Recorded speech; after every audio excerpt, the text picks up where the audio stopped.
1, 2, 3, 4.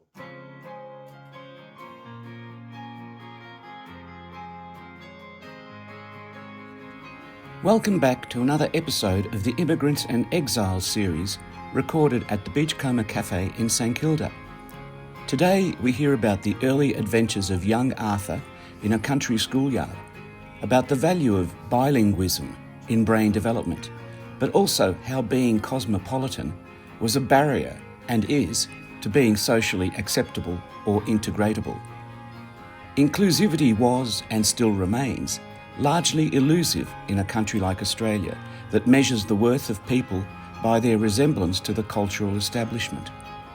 At many levels, at the institutional and the popular, there continues a resistance movement against difference. New arrivals need to fit an old template.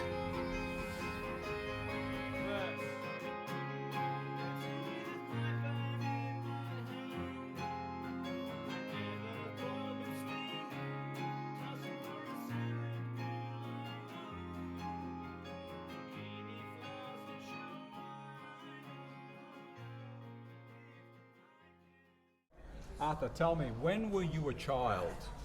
The When was I a 1960s, child? the 70s, what? Hang on. I was born in 1952. 52, okay. Right? Well, that's when I was born. Here in 24th Australia? In Australia. In Melbourne? Yeah, in Melbourne, Okay. Australia. Not That's when, correct. not when you were bought, when you were born. born. Born, Yeah, understood that. So that's... And you were the child of migrants, were you? Yeah, my mother and father had migrated from Italy, yes. Yep, They met here. yep.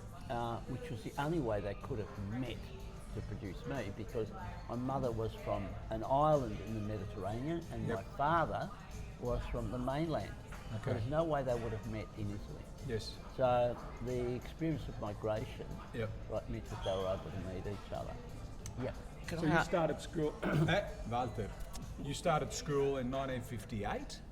57? Well, look, yeah, by about, 57, yeah. Okay, yeah. okay. I didn't speak a word of English You didn't? until I went to school in Emerald in the Dandenongs Yeah. for about 13 months. Okay, My parents had bought 3 shops. One was a delicatessen cum fish and chip shop. The other one was a hairdresser, and the other one was electrical supplies. Now, Emerald is a very quiet town. when did you start speaking English then? Yeah, I'll explain that. That's why I'm going up to the country now. Yeah. Right? So, prior to going up there, I did go to, I think it was some sort of kindergarten.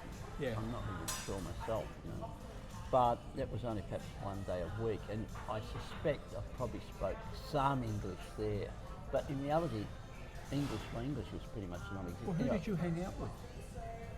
You didn't just live with your parents and speak Italian with them. You must have played with kids. Why didn't you speak but English? remember, the kids were starting to happen within those family circles. Yeah, yeah. My eldest cousin, my second eldest cousin, he was in a similar situation. Yeah. He didn't speak. He was born in Australia. Yeah. He was born in Australia. Yeah. Is this giving you problems, the background? Yeah, they've got a bit of background noise coming at the moment.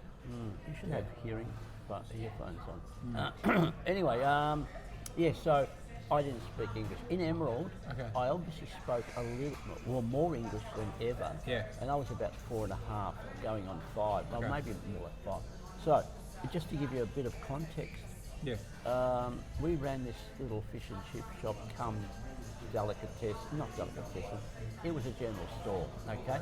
That general store sold whatever you want, right? Very tiny though, okay? So we'd have people come into one guy in particular who'd speak to us. He was an Aussie, he was Australian. And my brother and I were only 13 months between us. We would speak in Italian and then switch to English. And he was in awe. He said to my father, how do they do that? Yeah. He'd never seen us. Right? So we were multilingual. Yeah. And really quite fluently. Like the switching between the two was just, we didn't have to think about it. I think that's unusual. My brother and I spoke English with each other, Italian with our parents. in the same dinner table, at the Yeah, same yeah. dinner table. Yeah, Yeah, yeah. But we never spoke Italian to each other, No, okay. my brother and I. Yeah. Well, when we wasn't were young natural. kids, we Yeah. would have spoken Italian. You my did, brother okay. and I. Yeah. Yeah. Yeah, so part of my education was there. The English was not really there. I mean, I don't know if either of you experienced this idea of not speaking a local language for quite some time. You mean not speaking Well, English. English? Yeah. No, I always spoke English. Outside the family, outside right. my parents. So the moment you were born, Yep. you didn't hear Italian. You must have heard Italian. I heard Italian in Italy. I was 2.5 Oh, before you I were heard born any there. English. Okay, yeah. So for 2.5 years, I heard Italian. Okay. And I suppose I spoke it a bit. Yeah. Yeah, Anyway, that's the I story. only heard Italian growing up. I don't even remember how I learnt English because all relatives, especially my dad's side, coming from a cosmopolitan background in Egypt, where They spoke in Greek, fact- they spoke French. They yeah, spoke in fact, Italian. whenever they had parties here, Christmas, Easter, birthdays, whatever, or just lunches, because of different family members, everybody would speak Italian, then suddenly be speaking Arabic, which I don't remember much of, or they'd be speaking French, or they'd be speaking Greek. Greek. Yeah, Yeah, you know. My playmates from about the age of 2.5 were always English speakers. But I kept speaking Italian with my parents, but always English with my friends. Little playmates out in the street in Yeah, well, they're Fitzroy. going to speak English. There you go, Exactly. they're going to speak Yeah, English. yeah. No, that's So by the time I went to school, I was speaking English and Italian with my parents at home. Yeah. It was fine. Yeah. But anyway, so I don't know what the next question is, but yeah, my experience as a young kid, Yeah. That's the next being question. educated, Yeah. was traumatic in some ways because you were Italian. So within the school grounds, there was a bit of ribbing going on. You know, we're talking about post-war Australia. Yeah. You know, the Second World War wasn't all that far away, really. You know, it ended, 45, Yep. right? And so I was born 7 years later.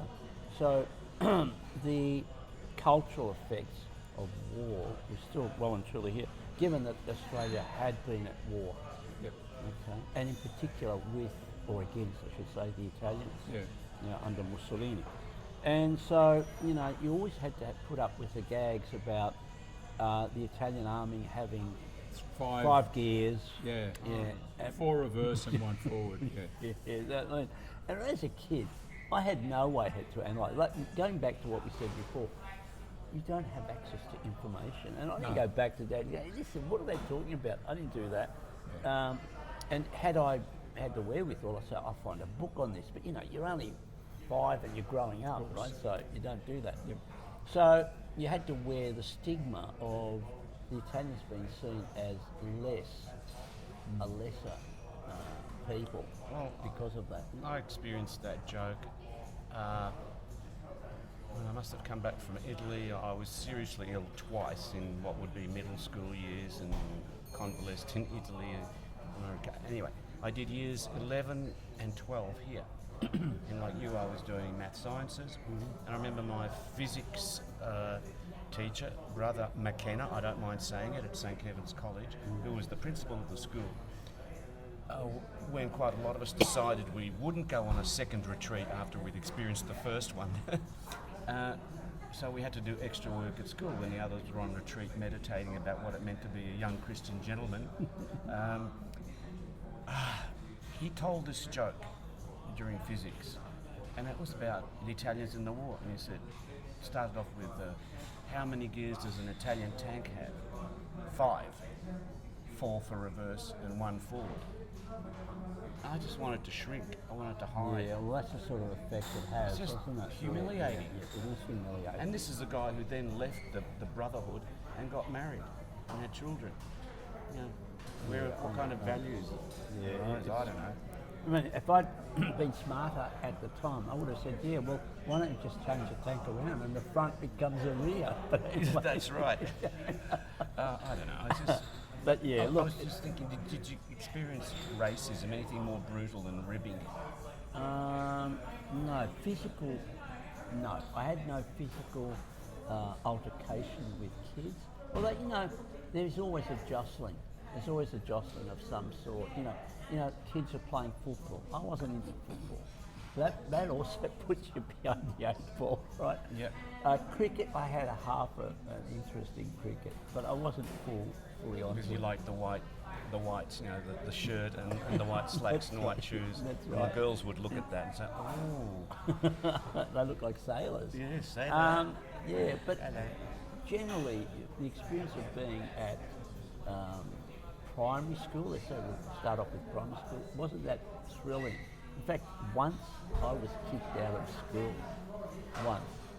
I had a teacher called Mackenzie, right? It always starts with a Mac, doesn't it, in Australia? Mackenzie.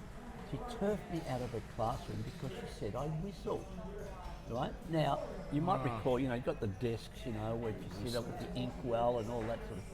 Anyway, I had not purposely whistled. It wasn't like it was like that girl. You did make a noise. I did make a noise. I had to basically say it was I, but I mean, it wasn't whistling as such. I know. So, she's probably Anglo, she's white, she was, probably had a brother in the war or what, an uncle, who knows? That's There's kind of umpteen different reasons. That's almost like passive aggressive racism. I remember at St. Kevin's in year 7 when I first went there. I'm working. We've been told by the English teacher, Mr. Snell, okay, quiet, do your work, everybody. I'm working. And he goes, "Hey, who talked?" And I keep working. He goes, "Hey, you." I keep working. "You." So, just about everybody looks up, and he's looking straight at me. And he goes, "What did you say?" What can you say when you haven't said anything, Exactly, that was Anyway, the he sort of, got me up. He got me up, despite me saying, "Well, I wasn't talking, so I was working." "No, you're not." And he gave me 6 Of the best. Of the best. This thick, double thickness strap with staples in it, 3 on each hand. I almost had tears coming. I've never been treated like that again by a teacher. And later on, some other guy said that he wasn't talking, sir. And he looked a bit embarrassed. He said, "Oh, well, that'll be for next time."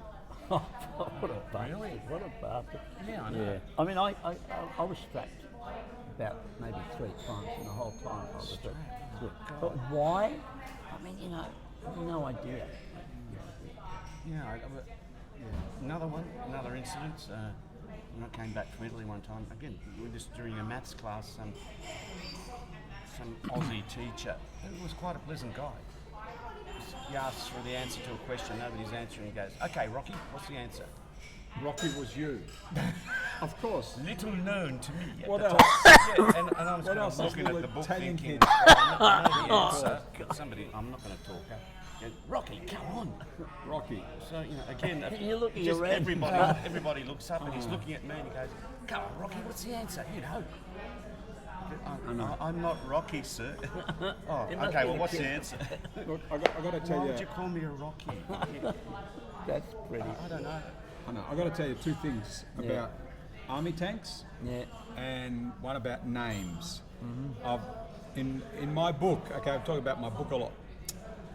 I've got a paragraph that lists 110 names of kids at the school that I went to. Okay, it In that starts one with paragraph. yeah. Okay. I copied them. I looked at old school photos that had Typical captions school. from Alexander to Young.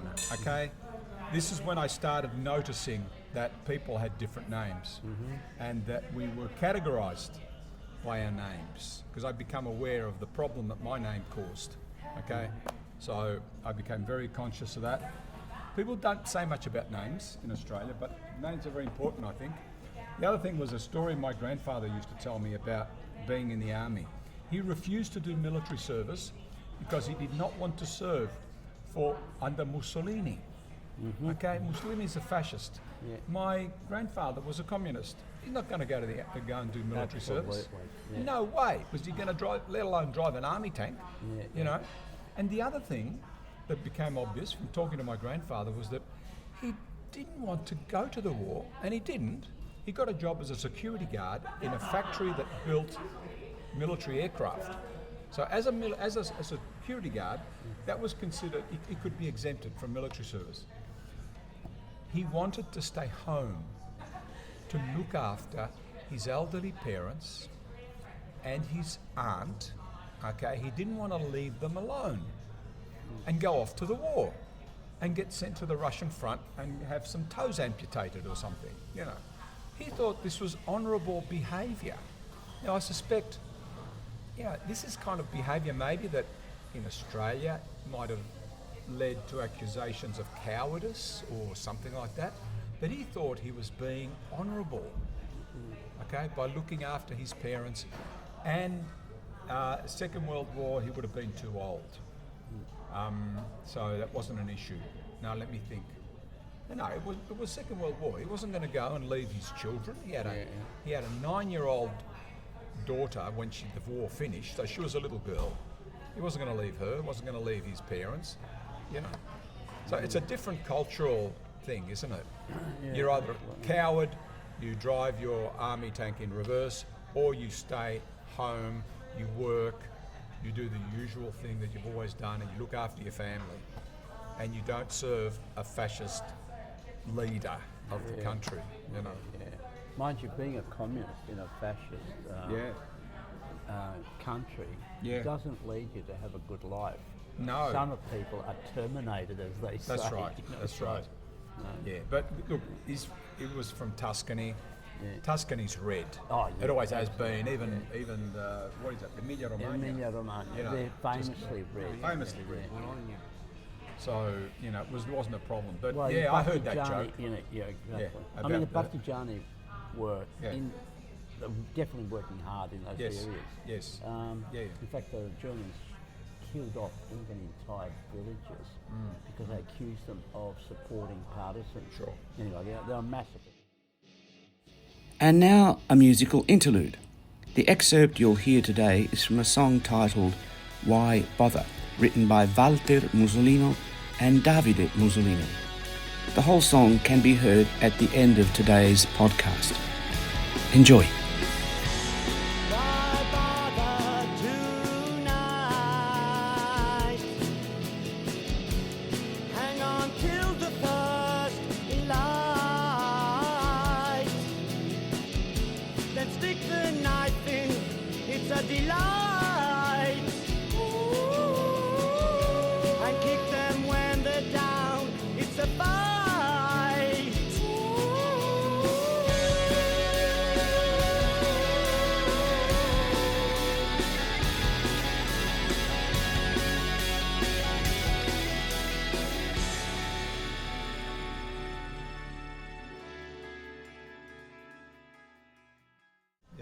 Coming back to Australia then. Yep. So we're talking about being In school. School. Yeah. Look, I wasn't any, from an academic point of view, I wasn't anything great shakes. No. Right? I probably didn't read a lot. Yep. I'm pretty sure I didn't. Yeah. Or not enough. But at some point, I actually changed what I was doing at school. So in my 5th year, there was an offer of a speech competition. I mean, this is just a personal anecdote, right? Yeah. But I put my hand up, and about 6 of us said, yeah, we'll try something like that. So I saw, I suppose, reasonably courageous to give it a shot, right? And I did give it a shot.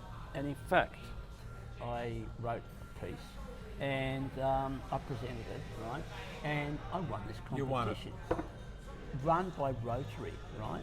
And I actually beat people who were about 15, 17, and I was, not even 12 yet, right? That was pretty exhilarating. Yeah. And we had to go to different schools, and I'd present the same speech over and over. Yep. I mean, it's 2 or 3. Was it anything to do with Italy? No, it was to do with Vietnam and the Vietnam War, and the fact that the Americans were, I mean, it's a bit communist what I was saying, that the Americans were really after all of the minerals and the wealth of anyway, look, blah, blah, blah. And basically I was pushing the idea, let's give it up, this shouldn't be happening. But there is a thing, and you're probably familiar with this idea too, that Kids who grow up speaking one language who then learn English actually become better speakers, better users of the language than locals. Look, this was true for me. Yeah. I was one of the best speakers in the school. I was in debates. I was on like the local television in speech competitions. Youth speaks out or something, you know. And I think it's a well-known fact. Okay, you grow up speaking two languages, you're going to be better at English than the locals. You've also There's got a drive. I mean, you know, yeah, definitely. And you also got your parents. In my case, my parents were encouraging me to be a good student. You know, at school. That is no doubt. This is one of the driving forces. The parents want their child to be a good student. Yeah. And with the ethic that, and I heard this, I taught for a while, the ethic was if the teacher wasn't getting something out of us, that they should punish us, right, basically. Like when I was teaching, I think it was Laid or Tech, I can't remember, then one of the parents said, listen, if my child is not doing the right thing, just give him a slap. I can't do that. Yes. Yeah. You know, they were encouraging corporal punishment. Yeah. Did you teach in a school? Sorry? Did you teach in a school or homeschooling? No, in the school. Oh. In the school. At the time. But anyway, look, going back to my experience, so I had a reasonably successful, I wasn't a great shaker at most things that were happening at the school. You know, like English or mathematics. I mean, I somehow must have got along, I don't know. But no recollection. But I was, I suppose, ribbed, as we said, various things. And it's simple. If you're Italian, well, you know, you copped it. And you'd have the odd fight here and there. So high school was pretty similar. Although by the time you get to high school, people accept you. You know, so there's the odd fight. I even had an odd fight at school. But you know, that could be just rivalry between males. It doesn't have to be because you happen to be Italian. But you know, I had a reasonably good experience at high school, and consequently went to union. There's not that much to say. That You weren't an outsider at school? Not really. No. Not for cultural reasons, anyway. No, not for culture. Your friends, you're all Aussies, aren't you? Hey, you've got a lot of Australian friends? Not a hell of a lot. Not a hell of a lot. How many have you got? Oh, I can count them on a hand. Count them on. That's 5 fingers or less? Yeah, no, 5. No, 5. One's a thumb, but anyway. Is he a friend of yours?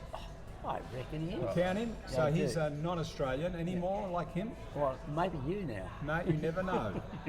So, no, this is interesting, because I go to the footy with him and George and Frank Amadori and my son Simone. That's who I go to the footy with. I don't go to the footy with Bill or Bob or Barry or Gary or Bruce or Dave. And or you don't have your Davo. VBs with you. No. I don't have BBBs either, no. What about you? Your friends. Tell me about your friends.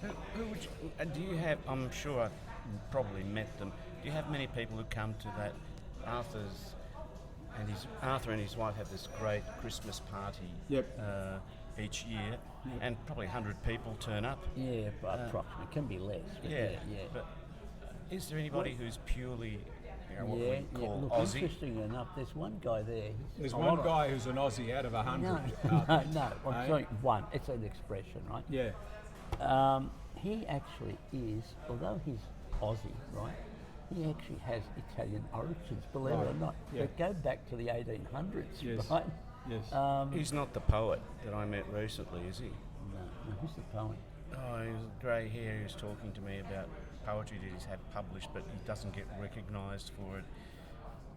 He's not Sicilian, is he? I don't know. He sort of spends part of the year in Italy. I cannot remember his Yeah, name. that must be him. Him, yeah. I don't remember his name. But he's really Elvira's friend. Alvira was there, in fact. His sister is, what's her name?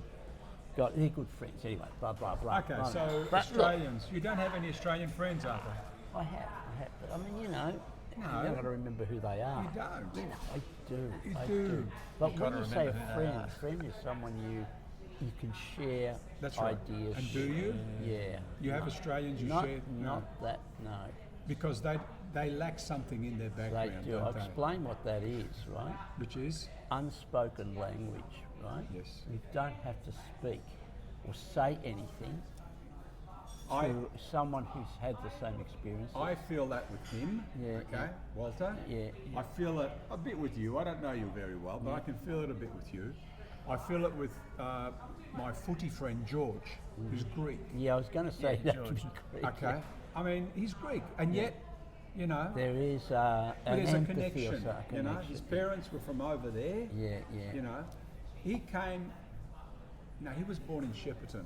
Came to Melbourne when he was That's a good 6. part of Greece to come from. That is. But, you know, his parents were Greek, and George I get on with very well. We seem to understand each other without speaking. Yeah. You know? There's a willingness and a need to Yeah. share, to connect. Yes. You know, It doesn't matter what you're going to say. No. Just to say it. Whereas sometimes Yeah. when I've Yeah. come to the football and you want to Yeah. say something, and you do say something to somebody in front of you or behind you, to the side Yeah. of you, which is just sharing the moment, they look and they go, yeah. Yeah. And it's like, forget, yes. Oh, I'm in cell block 14, you know. That's what I mean by the penal colony of Australia, where people are kind of suspicious of each other, you know, and they don't say much because they don't want to, get in trouble. My experience of being an Australian is that if you pass someone in the street, you don't get a conversation. But if you pass them on a path through a forest, they actually say something to you. Yeah. Now, whether it's the type of person who goes into a forest, Yeah. right, and that's the difference, or it's the remoteness of the location that's the difference, where we're dependent on each other. Whereas in a city, there's this suspicion, and you go, well, I don't need that person. Whereas when you're in a forest, right, you go, this is isolated. I might need this person. I don't know. I'm not sure how to put it. You know, the few people who I could call Australians, who I've been kind of friendly with, I've found myself saying to them, you know, I don't think of you as Australian. You know, there's this, I picked up a prejudice along the way somewhere as a kid, I think. You know, the Australians who used to pick on me at school or in the town, who drank beer and vomited, because Regularly. that's, you go, regularly is correct. You know, I've had friends and I've said to them, you're not really Australian. You know, I don't see you as Australian. And that has stuck with me. I've since my childhood and youth, I've met Australians who are quite good, ordinary people, you know. But I'm just stuck with this prejudice that I developed as a kid. You were saying about drinking, Australian drinking habits, look, as you were growing up. Not so much growing up, because No. I didn't know that much about alcohol or beer Yeah, okay. as a young kid. But at uni, Yeah. friends would meet me after the weekend and say, Yeah. I had a great weekend. Yes. I was vomiting all day. I vomited was all in day. the gutter, everywhere. I go, what, is that Yeah. your idea of fun? Yeah. You know, I know. they couldn't understand that I had an alternative view. Yeah. Well, I imagine, like in my case, you didn't have that in your family culture. Your dad did. I don't know. Did your dad go to the pub a lot? My dad didn't either. You know. Didn't even see the inside of a pub. No. My dad. I never saw my dad drunk. Maybe once he was a little bit tipsy. No, But no. you know, that was it. My dad never. I Look, mean- we had a household that was lots of alcohol around. Like Yeah. we had a whole cabinet of Yeah. alcohol. You name it, it was there. Yeah. I never once said, try some of this. Yeah. Never did it No. once in my life. Yep. And it was only, we offered it when there were guests. guests. Right? That's the only time. Yeah. Whereas in another household, I suspect that will not last long. No. It would be empty, that little, Yes. let's call it a bar. You mean in an Australian household, Yeah. Arthur? Yeah. Yeah, it's hard to use that word Australian. I find it hard in a negative sense. But, you know, I force myself to sometimes. But we are Australian. Australian, When you ask me, have you got any Australian friends? Yeah, Walter. Walter, you've got You? Walter? I mean, he's an Australian. Really? Okay, yeah. Well, he might be. No, he was born here, so he doesn't have to be naturalised. You were born here, weren't you? I was born here. I do have dual citizenship, Oh, good on you. and I do feel like an Italian rather than an Yeah. Australian. Is like it means nothing to me. It means somebody who lives in Australia. Yeah. But culturally, no.